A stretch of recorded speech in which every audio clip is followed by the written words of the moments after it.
ہمارا پہلا ٹاپک ہے کہ حضور نبی کریم صلی اللہ علیہ وسلم بحیثیت سپہ سالار کیسے تھے، اس کے اوپر وضاحت کریں۔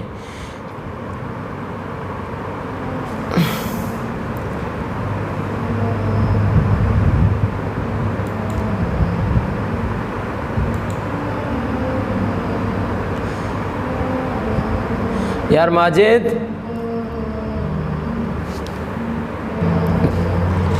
آج کا جو ہمارا ٹاپک ہے سیرت النبی صلی اللہ علیہ وسلم کے حوالے سے، وہ پہلا سوال یہ ہے کہ حضور نبی کریم صلی اللہ علیہ وسلم بحیثیت سپہ سالار آپ کی زندگی کیسی تھی، آپ صلی اللہ علیہ وسلم نے دنیا کے اندر کیسے زندگی گزاری، اور آپ جنگ کے میدان میں کیسے سپہ سالار بن کر کے رہے، اور حضور نے کیسے اپنے صحابہ کرام کو کیا کیا۔ سپہ سالار ہونے کے بعد آپ صلی اللہ علیہ وسلم نے صحابہ کی کیسے تربیت کی، اور صحابہ کرام رضی اللہ تعالیٰ عنہم اجمعین کو کیسا فوجی بنایا۔ جیسے ہم نے کل ایک ٹاپک کیا تھا، حضور نبی کریم صلی اللہ علیہ وسلم بحیثیت معلم کیسے تھے، اور اس کے بعد ہم نے ایک ٹاپک یہ کیا تھا کہ حضور نبی کریم صلی اللہ علیہ وسلم دنیا کے اندر بحیثیت امن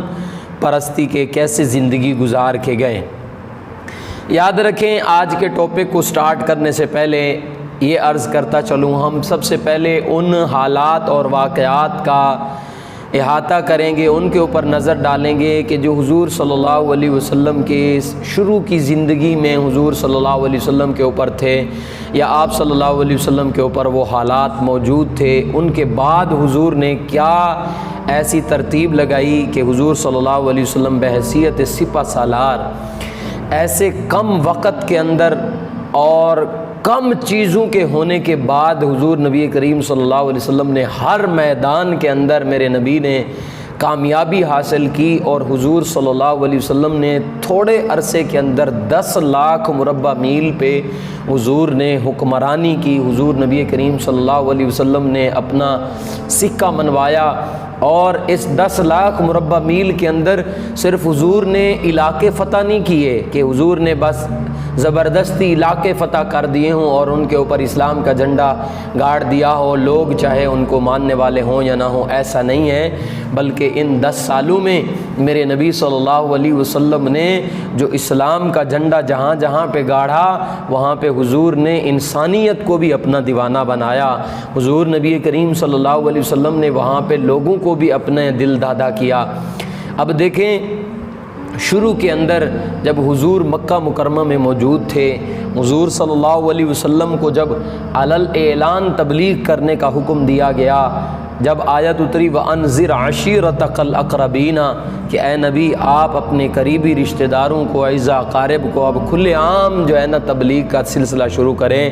تو اس وقت حضور نبی کریم صلی اللہ علیہ وسلم نے کوہ صفا پر چڑھ کر سب کو جب بلایا، اور بلا کر کے حضور نے فرمایا کہ میں تمہیں یہ اعلان کرتا ہوں کہ تم ایک خدا کی عبادت کرو، سارے بتوں کی عبادت کو چھوڑو۔ اس وقت حضور کے وہ لوگ بھی دشمن ہو گئے جو حضور کے اپنے تھے۔ ان میں سے سر فہرست آپ کا چچا ابو جہل، ابو لہب، یہ کیا ہو گئے؟ حضور نبی کریم صلی اللہ علیہ وسلم کے جانی دشمن ہو گئے۔ حضور کی طرف انگلی اشارہ کر کے کہا کہ آپ ہلاک ہو جائیں، جس پر اللہ رب العزت نے سورت نازل فرمائی، سورت لہب کہ تبت یدا ابی لہب وتب، ابو لہب کے ہاتھ ٹوٹ جائیں، ما اغنا عنہ مالہ وما کسب، اس کا مال جو اس نے کمایا اس کو کسی کام نہیں آئے گا۔ حضور نے جب یہ اعلان کیا، اور حضور کی محبتوں کے اندر حضور نبی کریم صلی اللہ علیہ وسلم کی تبلیغ پر عمل کرنے والے وہ نورانی چہرے اور وہ نورانی دل کہ جنہوں کو اللہ رب العزت نے ہدایت عطا فرمائی تھی،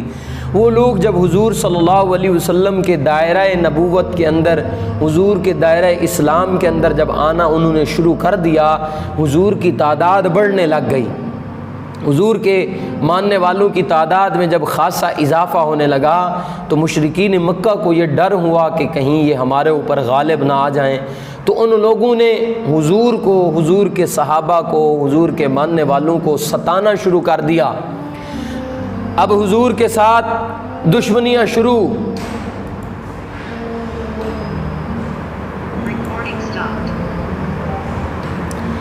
تو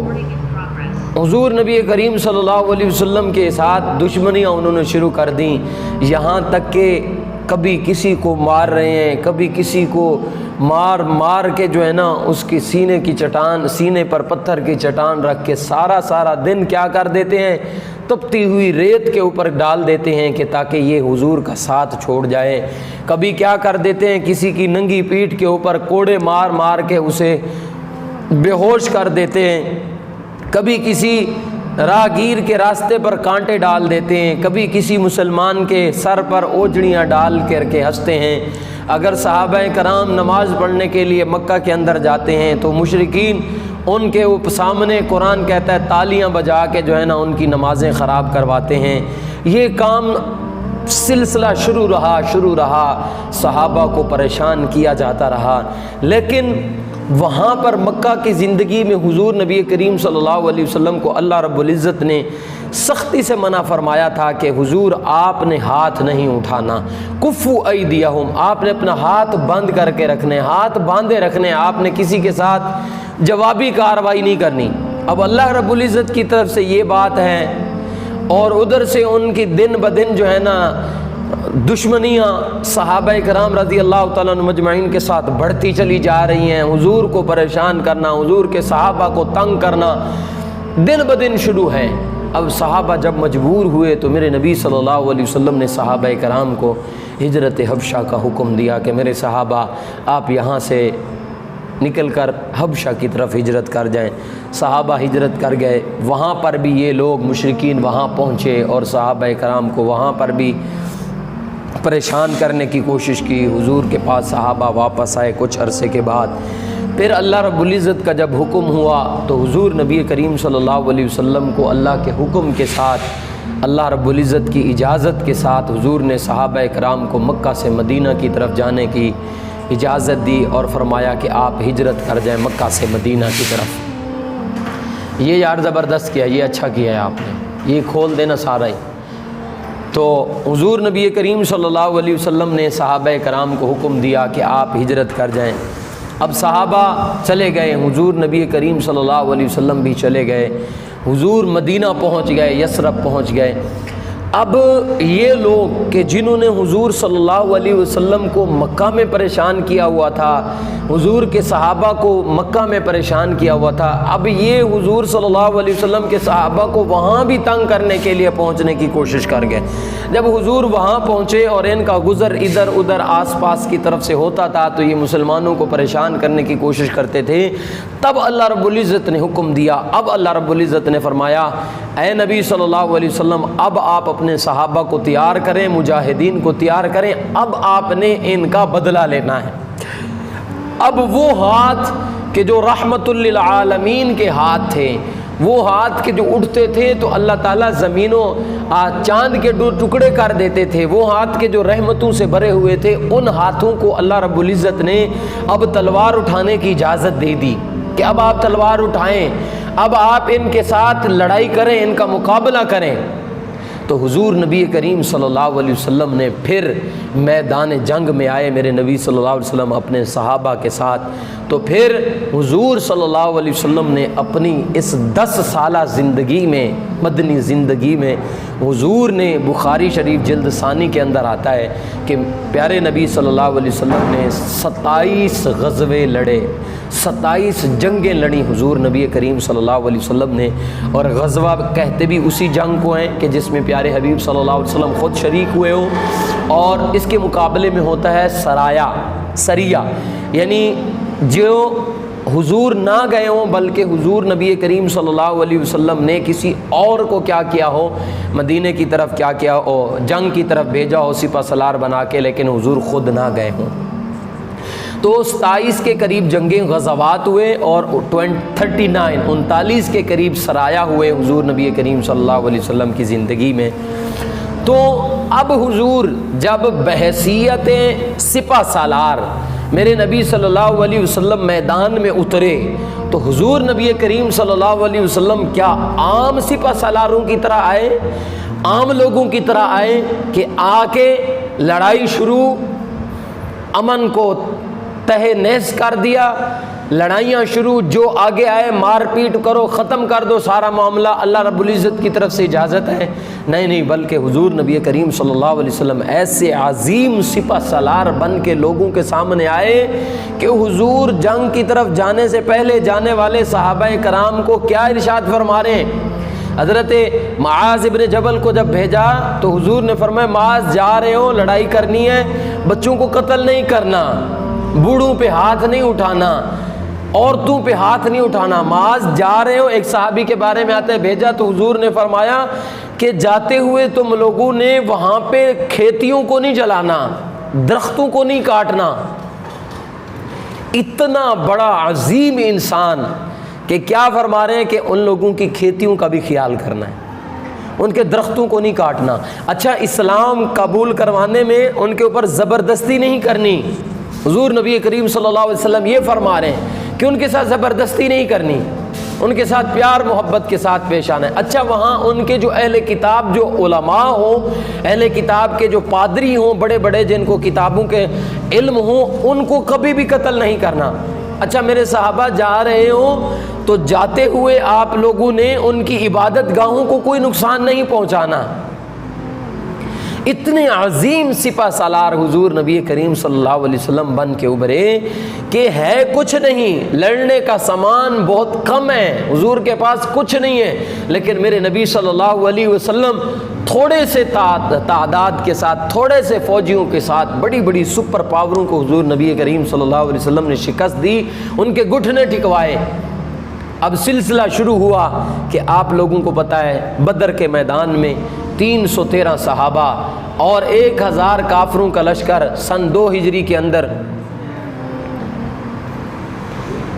حضور صلی اللہ علیہ وسلم نے مقابلہ کیا، اللہ رب العزت نے فتح عطا فرمائی۔ پھر سن 3 ہجری کے اندر حضور نبی کریم صلی اللہ علیہ وسلم احد کے میدان میں اترے۔ احد کے میدان میں حضور نے 50 تیر اندازوں کو احد پہاڑ کی دوسری طرف سے، جدھر سے دشمن کے آنے کا خطرہ تھا، حضور نے وہاں پر ان کو متعین کیا۔ حضرت ابو طلحہ رضی اللہ تعالیٰ عنہ کی اس کے اندر کہ ہم جب تک نہ کہیں اس وقت تک تم لوگوں نے یہاں سے نہیں ہلنا، یہاں تک کہ لکھا ہے حضور نے فرمایا کہ جب تک تم یہ نہ دیکھو کہ ہماری لاشوں کو چیل کوے کھا رہے ہیں، اس وقت تک تم لوگوں نے یہ درہ اور راستہ نہیں چھوڑنا۔ لیکن صحابہ کرام سے بھول ہوئی، صحابہ کرام نے وہ راستہ چھوڑ دیا، کیونکہ صحابہ یہ سمجھ رہے تھے اب ہم جیت چکے ہیں۔ لیکن اس وقت جو حضرت خالد ابن ولید رضی اللہ تعالیٰ عنہ ابھی مسلمان نہیں ہوئے تھے، تو انہوں نے جنگی چال کے طور پہ جال چلتے ہوئے دوسری طرف سے آ کر کے حملہ کیا، کہ جس کے نتیجے میں پھر مسلمانوں کا کافی نقصان ہوا، کہ میرے نبی صلی اللہ علیہ وسلم کے دندان مبارک بھی اسی غزوے میں شہید ہوئے، حضور بے ہوش ہو گئے، یہاں تک کہ آواز پھیل گئی کہ صحابہ کرام رضی اللہ تعالیٰ عنہ اجمعین میں کہ حضور صلی اللہ علیہ وسلم شہید ہو چکے ہیں۔ تو احد کے بعد پھر آپ نے دیکھا کہ سن 5 ہجری کے اندر غزوہ احزاب ہوا، اللہ رب العزت نے مسلمانوں کو فتح عطا فرمائی۔ پھر سن 6 ہجری کے اندر جی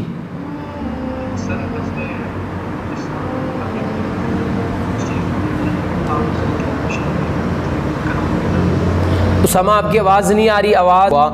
کہ حضرت حمزہ رضی اللہ تعالیٰ عنہ، حضرت حمزہ رضی اللہ تعالیٰ عنہ کو کیا کیا گیا، اسی غزوے کے اندر کیا کیا گیا، شہید کیا گیا۔ اور اسی طرح حضرت جعفر ابن طیار، ان کو بھی جو ہے نا غزوہ احد کے اندر کیا کیا گیا، شہید کیا گیا، حضرت جعفر طیار رضی اللہ تعالیٰ عنہ کو۔ اور جعفر طیار یہ وہ صحابی تھے کہ جو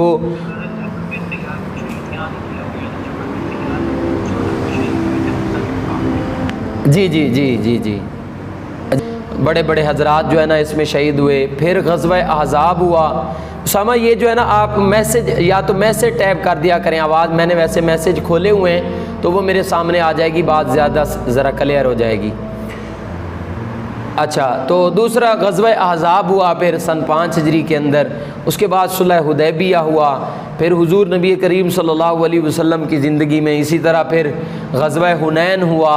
پھر فتح مکہ ہوا۔ تو حضور نبی کریم صلی اللہ علیہ وسلم کی زندگی کے تقریباً